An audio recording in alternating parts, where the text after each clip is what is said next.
السلام عليكم ورحمة الله وبركاته. الحمد لله رب العالمين، والصلاة والسلام على سيد الأنبياء وأشرف المرسلين وعلى آله وأصحابه ومن تبعهم بإحسان إلى يوم الدين. قال تعالى بعد أعوذ بالله من الشيطان الرجيم، بسم الله الرحمن الرحيم. قال أنا خير منه خلقتني من نار وخلقته من طين. وقال النبي صلى الله عليه وسلم لا يدخل الجنة من كان في قلبه مثقال ذرة من كبر، أو كما قال صلی اللہ علیہ وسلم. میرے محترم بھائی اور دوستو، شیطان کا جو انسان پر سب سے کاری وار ہوتا ہے وہ انا خیر منہ کے جذبے کو بندے کے دل کے اندر کاشت کر دینا ہوتا ہے. شیطان سب سے زیادہ انسان کو نقصان تب پہنچاتا ہے جب وہ اس جذبے کو بندے کے دل میں پیدا کرنے میں کامیاب ہو جاتا ہے. انا خیر منہ، کہ میں فلاں سے بہتر ہوں، میں فلاں سے بہتر ہوں. جس بندے کے دل میں یہ جذبہ پیدا ہو گیا، اس کے ماتھے پر اگر ہتھیلی کے بغیر برابر بھی محراب ہے، نمازیں پڑھ پڑھ کے محراب کا نشان واضح ہو چکا ہے اور سارا دن وہ تلاوت بھی کر رہا ہے، روزے بھی رکھ رہا ہے، یہ جذبہ اس کو کامیاب نہیں ہونے دے گا. شیطان یہ جذبہ بندے کے دل میں پیدا کرنا چاہتا ہے اور ہر وقت اسی تگ و دو میں لگا ہوا. شیطان یہ کہتا ہے کہ میرے سے بڑا عبادت گزار تو کوئی ہو نہیں سکتا، میرے سے بڑا مقرب، کتنا یہ اللہ کا مقرب تھا، وہ تو کوئی ہو نہیں سکتا. میرے سے بڑا عالم تو کوئی ہو نہیں سکتا، مجھ سے بڑا مقام جو اس کو پہلے حاصل تھا اس تک تو کوئی جا نہیں سکتا. کہ زمین سے اٹھا کر اس کو عرش کے نیچے جگہ دی اللہ تعالیٰ نے کہ فرشتوں کو وعظ و نصیحت کرے، فرشتوں کو اللہ تعالیٰ کی فرما برداری کے، اللہ کی اطاعت کے طریقے بتلائے. اتنا بڑا مقام، جب اتنے بڑے مقام، اتنے بڑے علم، اتنے بڑے تقرب کے ہوتے ہوئے اس جذبے نے مجھے اتنے بڑے مقام سے رجیم اور مردود تک پہنچا دیا، تو یہ آدم کی اولاد، ان کی چھوٹی چھوٹی باتیں، چھوٹی چھوٹی عمریں، چھوٹے چھوٹے تقوے اور ان کی عمومی زندگی، یہ کیسے اس جذبے کے ہوتے ہوئے اللہ کے دربار میں تقرب حاصل کر سکتے ہیں؟ ایسا نہیں ہو سکتا. تو وہ یہ جذبہ کسی نہ کسی شکل میں ہمارے دلوں کے اندر ڈالتا رہتا ہے. یہ زہر ہمارے دلوں کے اندر بھرنے کی کوشش میں لگا رہتا ہے. یہ خیالات، یہ وساوس ہمارے دلوں کے اندر ڈالتا رہتا ہے کہ ہمارے دل کے اندر یہ بات آئے کہ انا خیر منہ، کہ میں بہتر ہوں، میری کوئی حیثیت ہے، میرا کوئی مقام ہے. سب سے پہلے تو برادریوں کو وہ سامنے لاتا ہے کہ میں بڑی برادری کا ہوں، فلاں چھوٹی برادری کا ہے، میں سید ہوں، فلاں کسی اور برادری سے تعلق رکھتا ہے. اس کو سامنے رکھتے ہوئے وہ دھوکہ دیتا ہے. حالانکہ حضور صلی اللہ علیہ وسلم نے فرمایا تھا کہ کسی عرب کو عجم پر اور کسی گورے کو کالے پر کوئی فضیلت حاصل نہیں. اگر فضیلت حاصل ہے تو اس کو ہے جو اللہ کے احکامات کے مطابق چلتا ہے، جو حضور صلی اللہ علیہ وسلم کے طریقے کے مطابق چلتا ہے، جس کے دل میں تقوی ہے، وہ صاحب فضیلت ہے. اس کے علاوہ سارے کے سارے انسان اللہ رب العزت کی نظر میں برابر ہیں، چاہے وہ جس قبیلے سے ہو، چاہے اس کا جس برادری سے تعلق ہو۔ ایک آدمی کا نام اوکاشا ہے، وہ کہے جی میرا نام اوکاشا ہے لہذا اتنا پیارا نام ہے، میری عزت کرو، اس کو کہا جائے گا کہ بھائی تمہارے والدین نے تمہارا نام اوکاشا اس لیے نہیں رکھا تھا کہ تم تکبر کرتے پھرو کہ میرا نام اوکاشا ہے، فلاں صحابی کے نام پر میرا نام ہے۔ صرف نام کی بنیاد پر تم فخر نہیں کر سکتے، جس طرح تم نام کی بنیاد پہ فخر نہیں، نام تو تمہارا اس لیے رکھا گیا کہ اگر 20 بندے بیٹھے ہوئے ہیں تمہیں کوئی بلائے تو 20 کے 20 اپنی گردن موڑ کے نہ دیکھیں، ان کو پتہ ہوگا کہ اوکاشا کو بلایا گیا ہے، اوکاشا اٹھ کے چلا جائے گا، تاکہ تمہیں ایک پہچان حاصل ہو نام کے حوالے سے۔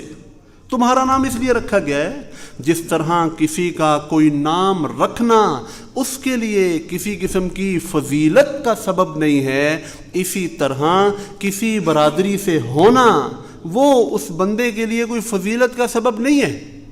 جس طرح نام صرف اور صرف پہچان کے لیے رکھا جاتا ہے، ایک باپ کہتا ہے میرے 4 بیٹے ہیں، میں نے ایک کو بلانا ہے تو وہی آئے، اسی لیے نام رکھا گیا کہ اس کی شناخت ہو کہ فلاں کو بلایا جا رہا ہے۔ اسی طرح برادری بھی وہ تعارف کے لیے ہوتی ہے، وہ تفاخر کے لیے نہیں ہوتی، پہچان کے لیے ہوتی ہے، اٹھان کے لیے نہیں ہوتی۔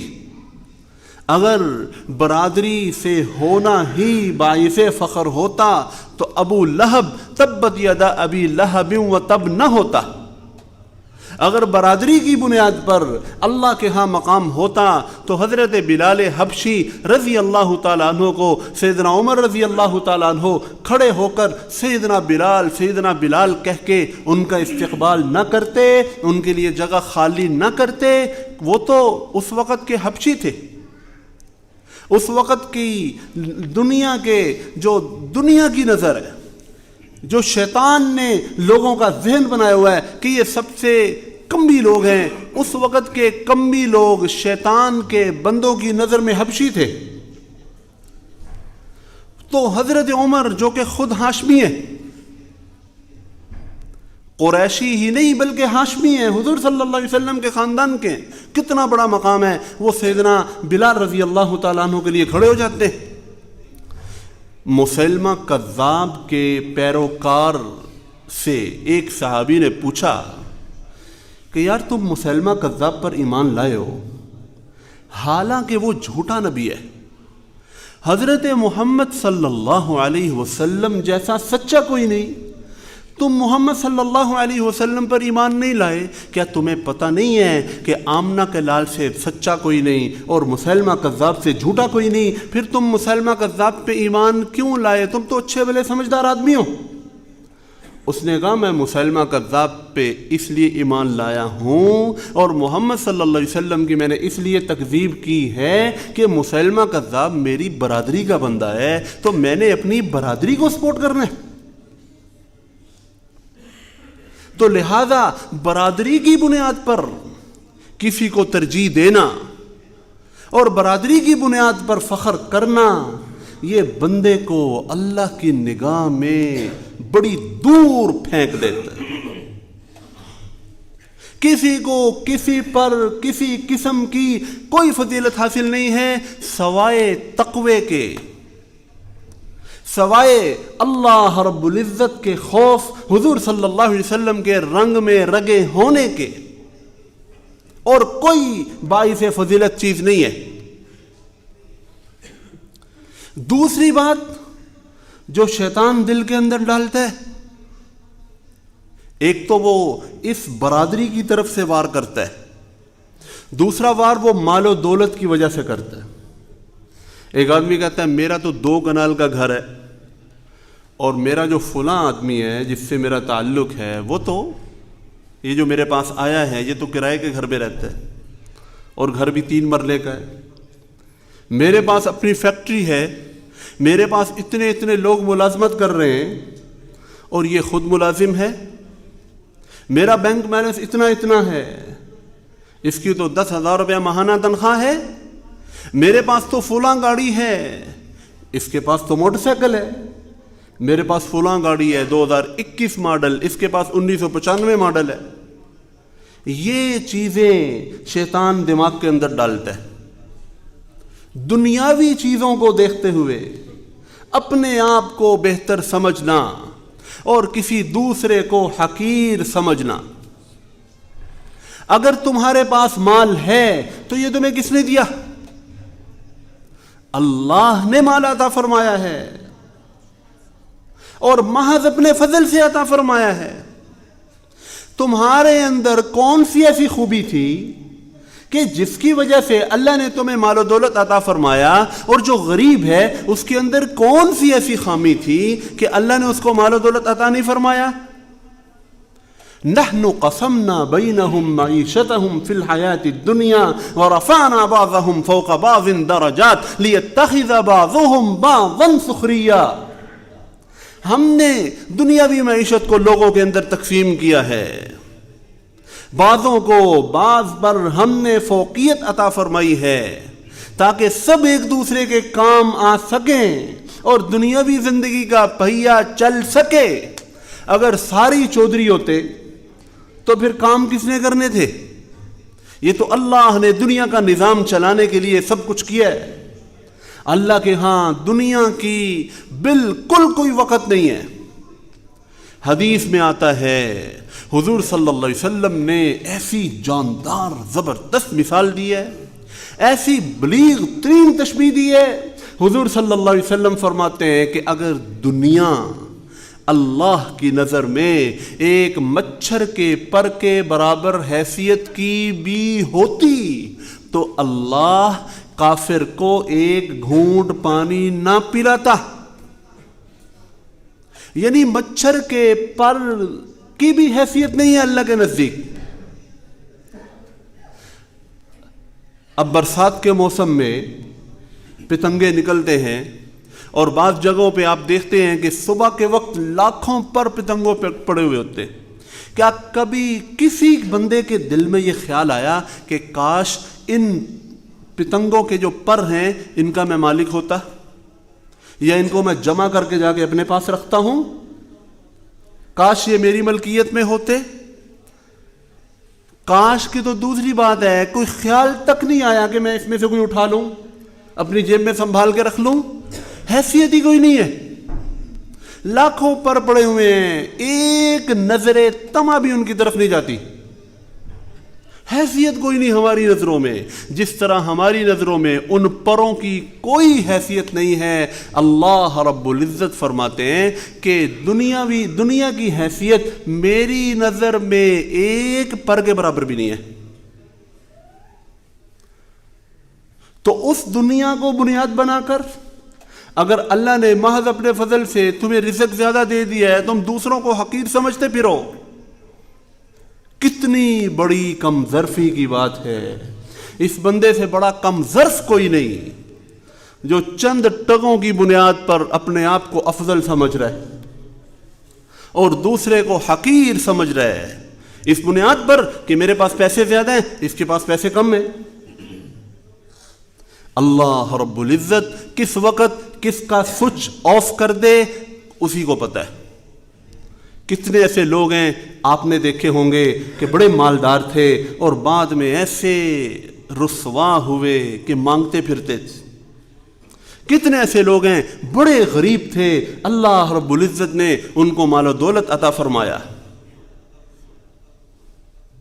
آپ نے ویڈیو دیکھی ہوگی جنرل قذافی کے بیٹے کی، اس کی پہلی شان و شوکت، اور اس کے بعد وہ کس قسم پرسی کی زندگی میں تھا۔ حال ہی کی بات ہے، صدام حسین کی بیٹیاں کسی گاؤں کے اندر پناہ لی اور وہاں پانی لینے کے لیے قطار میں لگنا پڑتا تھا۔ اس گاؤں کی بچیاں صدام حسین کی بیٹیوں سے پہلے پانی بھر لیتی تھیں، ان کو دھکا دے دیتی تھیں۔ انہوں نے شکایت کی کہ ہمیں پانی وقت پر نہیں بھرنے دیتی۔ کس وقت حالات کیسے ہو جائیں یہ تو اللہ کو پتہ ہے۔ لہذا اتنی عارضی چیز پر تکبر کرنا، تکبر تو بندہ اس چیز پر کرے جو اس نے اپنے ہاتھوں کے بلبوتے پر کیا ہو۔ مال و دولت کو اپنے ذہن اور اپنی طاقت کے بلبوتے پر حاصل ہونا، یہ سمجھنا قارون کی سوچ ہے۔ قارون یہ سوچتا تھا اوتیتہ علی علم عندی، کہ میں نے اپنے علم، اپنے تجربے کی بنیاد پر مال کمایا ہے، میں کیوں زکوٰۃ دوں؟ ان کو، قارون کو اس وقت کے اولیاء اللہ نے اور حضرت موسیٰ علیہ السلام نے سمجھایا کہ یہ تو اللہ رب العزت کی عطا ہے، جس کو چاہے اپنا فضل عطا فرما دے۔ ذالک فضل اللہ، اللہ کا فضل ہے، یؤتیہ من یشاء، جس کو چاہے عطا کر دے۔ اس میں تکبر بنتا ہی نہیں۔ اگر اللہ نے تجھے مال و دولت عطا فرمایا ہے تو یہ محض اس کا فضل ہے، اور فضل کے سامنے جھکا جاتا ہے، اکڑا نہیں جاتا۔ جس شاخ کو پھل لگتا ہے وہ اتنی زیادہ جھکتی ہے، اور جو جتنی خالی ہوتی ہے وہ اتنی زیادہ اٹھتی ہے۔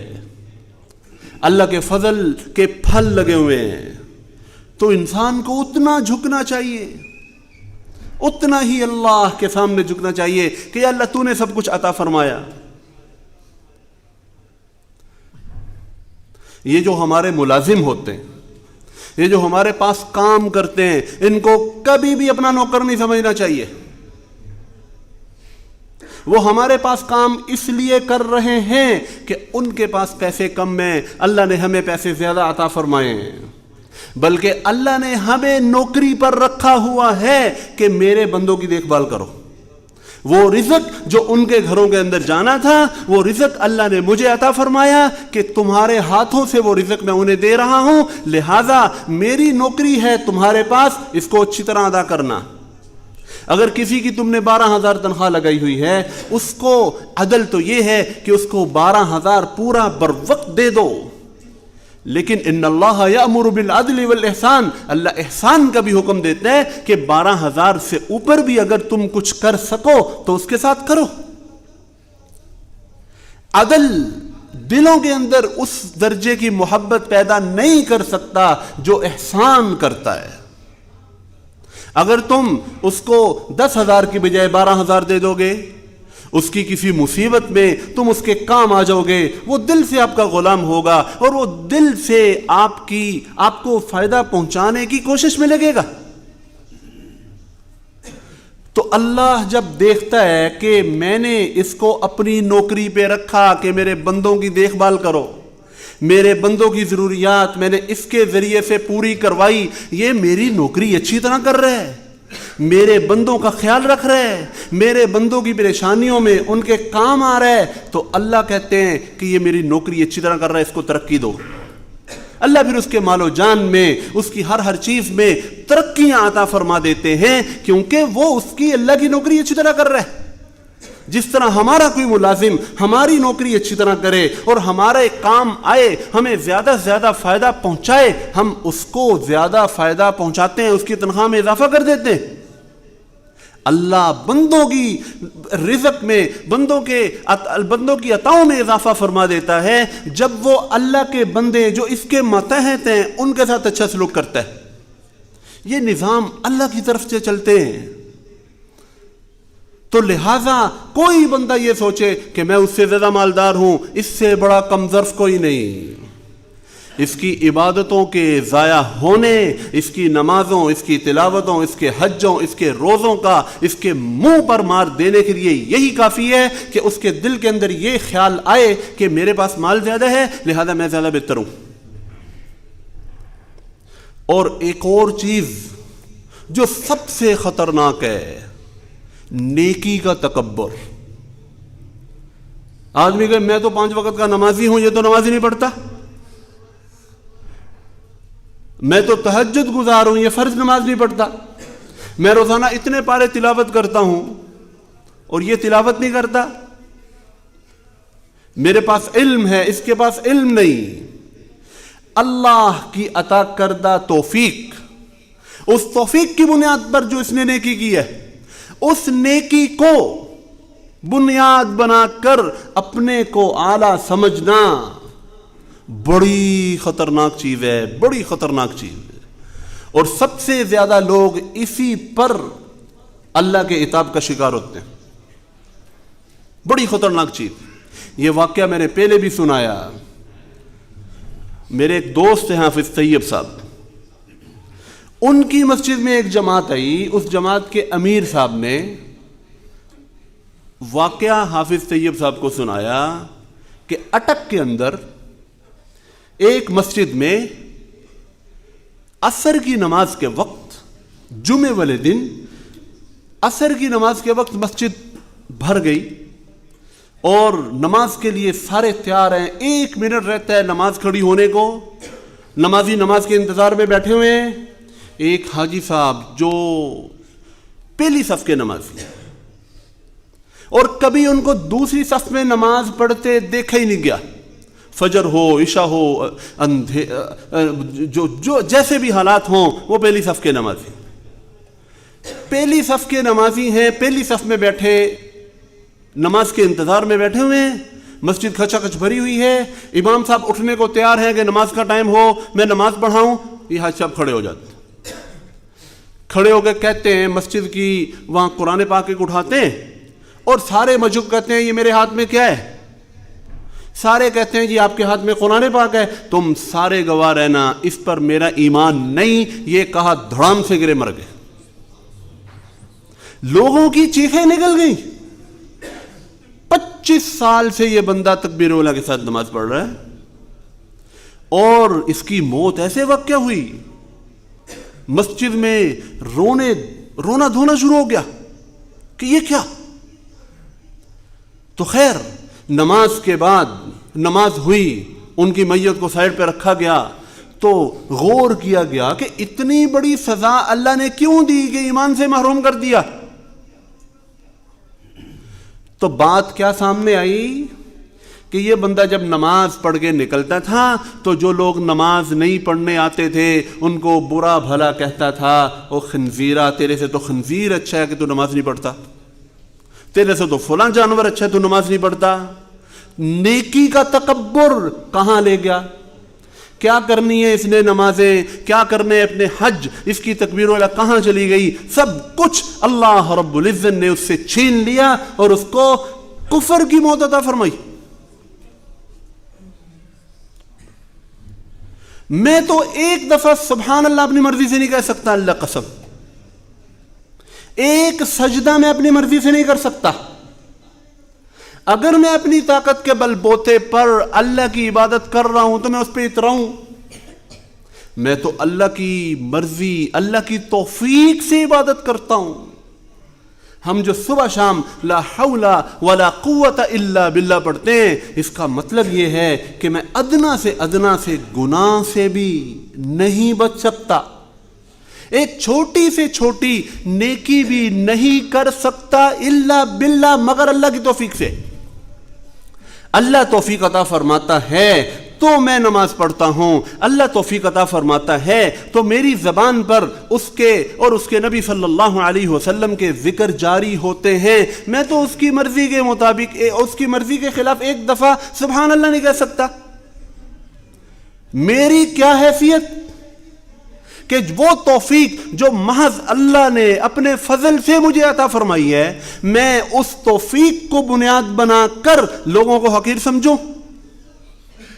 اس میں میرا کیا کمال ہے؟ اس میں میرا کوئی کمال نہیں۔ حضرت نوح علیہ السلام کا بیٹا کنعان، نوح علیہ السلام نے کیسی تربیت کی ہوگی؟ پیغمبر سے بہترین کسی کی تربیت ہو سکتی ہے؟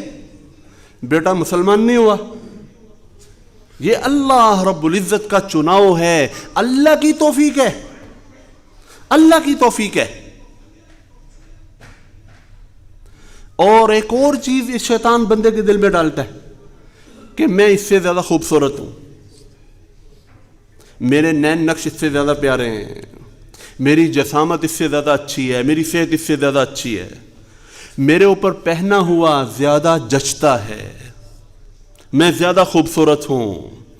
یہ بھی بندے کو تباہ کر دیتی ہیں۔ حضرت نوح علیہ السلام نے کتے کو دیکھا، اس کی 4 آنکھیں تھیں۔ حضرت نوح علیہ السلام کو دیکھ کر تھوڑی سی گھن سی آئی، تعجب سا ہوا، اللہ نے کتے کو زبان عطا فرمائی۔ کتے نے کہا اللہ کے نبی نوح، میری 4 آنکھیں دیکھ کر مجھے حقارت کی نگاہ سے مت دیکھ، اللہ نے جو تجھے اشرف المخلوقات اور اپنا نبی بنایا ہے اس پر اللہ کا شکر ادا کر۔ مجھے اور تجھے ڈیزائن کرنے والی ایک ذات ہے، اگر اس نے مجھے کتا بنایا ہے تو اپنی مرضی سے، تجھے پیغمبر بنایا ہے تو اپنی مرضی سے۔ اگر میرا اختیار ہوتا تو 4 آنکھیں تو درکنار، میں کتا کیوں بنتا؟ حقیر ترین مخلوق کیوں بنتا؟ اس نے مجھے بنا دیا، میں بن گیا، 4 آنکھیں لگا دی، لگ گئیں، میرا تو اس میں اختیار نہیں، اور تیرا نبی ہونے میں اختیار نہیں۔ ہم دونوں کو پیدا کرنے والی، چلانے والی ذات اللہ کی ہے، لہذا تم شکر ادا کرو، مجھے حقارت کی نگاہوں سے مت دیکھو۔ آپ اندازہ فرمائیں کہ ہم بعض دفعہ کسی کو دیکھ کر منہ پھیر لیتے، یہ سب اللہ کا شاہکار ہے۔ ایک دیوار اگر غلط بنی ہوئی ہو، اس دیوار کو کوئی نہیں کوستا، اس دیوار کو کوئی قصوروار نہیں ٹھہراتا۔ ایک کپڑا غلط سیا گیا ہو، اس کپڑے کو کوئی تنقید کا نشانہ نہیں بناتا۔ دیوار کے غلط ہونے کو معمار پر انگلی اٹھائی جاتی ہے، کپڑے کے غلط سیے جانے پر درزی پر انگلی اٹھائی جاتی ہے۔ اللہ کی مخلوق میں اگر تم عیب تلاش کرتے ہو، یہ اللہ پر انگلی اٹھتی ہے، مخلوق پر نہیں۔ اللہ پر تنقید ہے، یہ کیسا بنا دیا؟ بھائی جیسا بھی بنا دیا، اللہ کی مرضی ہے، تم کون ہوتے ہو؟ تو لہذا کسی کو حسن و جمال، کسی کو خوبصورت آنکھیں، کسی کو اللہ نے جو کچھ عطا فرمایا ہے وہ سب کچھ من جانب اللہ تعالی ہے، بندے کا اس میں ذرہ برابر اختیار نہیں۔ لہذا اس جذبے کو اپنے اندر نہیں پنپنے دینا چاہیے، ہر وقت اپنے اوپر سخت پیرا لگانا چاہیے کہ میرے اندر یہ جذبہ نہ آئے، انا خیر منہ، کہ میں اس سے بہتر ہوں، یہ جذبہ میرے اندر نہ آئے، ورنہ سب کچھ دھرے کا دھرا رہ جائے گا۔